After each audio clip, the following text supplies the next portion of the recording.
আজকে একটা ঐতিহাসিক মুহূর্তের সামনে আমরা দাঁড়িয়ে রয়েছি।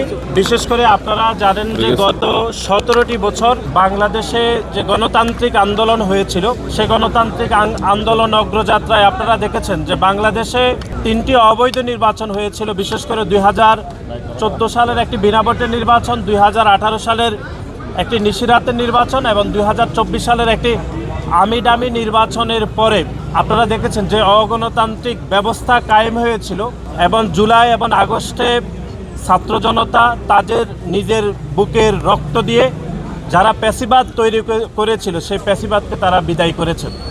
সুতরাং আমরা মনে করি নতুন যে বাংলাদেশ অর্থাৎ জুলাই গণঅভ্যুত্থানের পরে সে বাংলাদেশের আজকে একটি নতুন ভোর উদয় হয়েছে বলে আমরা মনে করি, যেখানে একটি নতুন সরকার এবং একটি গণতান্ত্রিক সরকার আর অল্প কয়েকদিনের মধ্যে দায়িত্ব নিতে যাচ্ছে।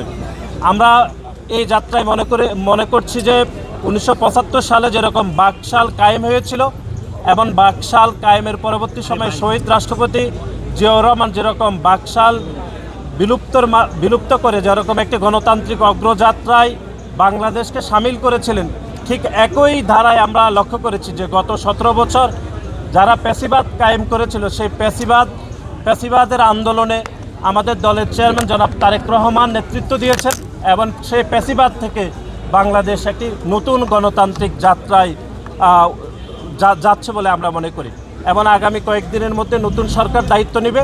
আজকে আমরা আসলে মিলাদ এখানে করেছি, বিশেষ করে আমাদের দলের সাবেক সফল প্রধানমন্ত্রী, আমাদের দলের সাবেক চেয়ারপারসন দেশনেত্রী বেগম খালেদা জিয়া এই গণতান্ত্রিক আন্দোলনে তিনি নেতৃত্ব দিয়েছেন।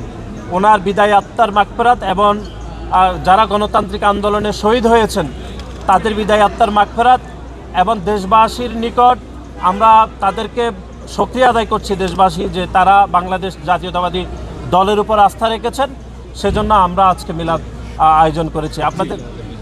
আমরা মনে করি আমাদের দলের পক্ষ থেকে বলা হয়েছে কোনো বিজয় মিছিল করা হবে না। এই সক্রিয় আয়োজনের মাধ্যমে দেশের মানুষের প্রতি আমাদের যে শান্তির বার্তা সেটি দলের পক্ষ থেকে পৌঁছে দেওয়া হবে।